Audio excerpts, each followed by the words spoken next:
I'm former Officer Michelle. Thank you.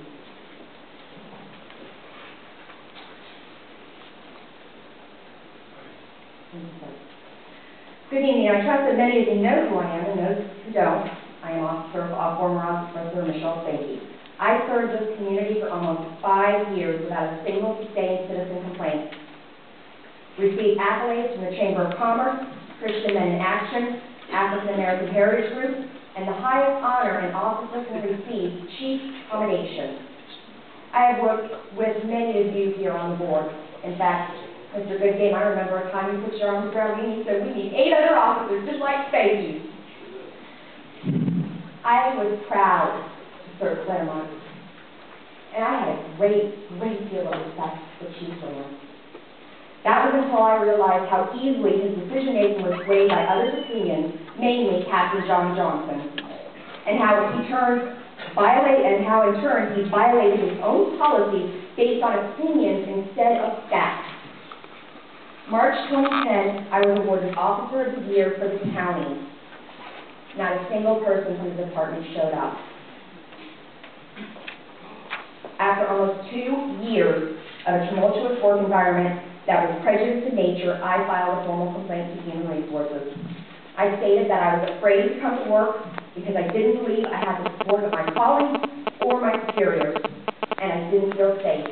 And if I didn't feel safe, how could I keep the citizens safe? The response that I got from Human Resources was, well, if you don't feel safe, then quit. Following my complaint, my pay was reduced $1 an hour.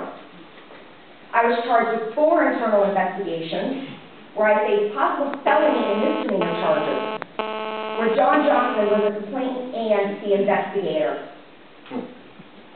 He traveled to Orlando twice to interrogate an alleged witness of a complaint that he made himself. He didn't get anything from that alleged witness, however, I did.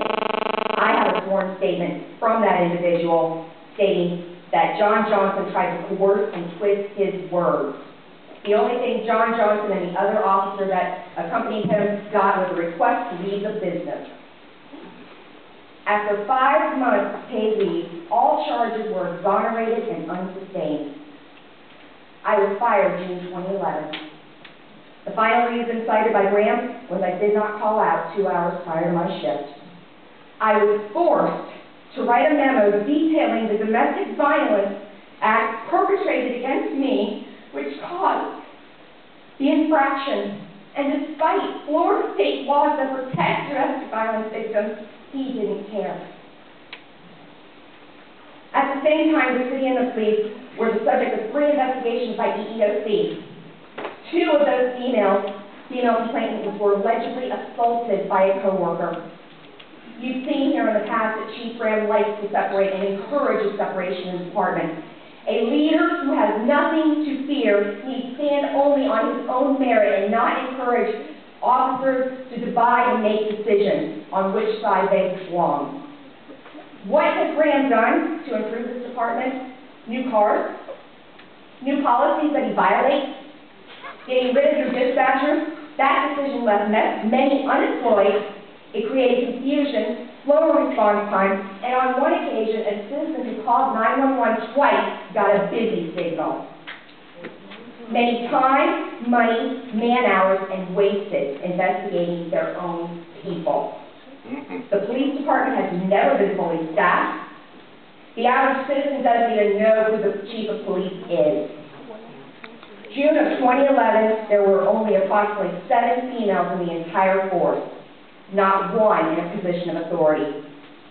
That's just a good old boy system, right? Most recently, 3 officers played a prank. Black male, a whistleblower, front seat. Both were fired. White male, back seat, didn't buck the system, but admitted to encouraging the prank, got 1 day's suspension. All I had when I came to this department was my name. I was fired with the label, per Chief Graham, that I was a squeaky wheel who didn't know her place. Maybe I am. This is reminiscent of the 1950s. We are equals, demanding equal treatment and equal accountability. Officers asked for an investigation. It seems Mr. Saunders would rather retire than undergo a review of his work history. Approximately 20 officers in the past 6 years have filed complaints against the department, namely Graham and Johnson. Are all these officers lying? Are they all wrong? Everything a peace officer does is public record. Look for yourself. It's there. However, I've got mine here tonight. I can prove it. You want a copy? I'd be more than happy to accommodate.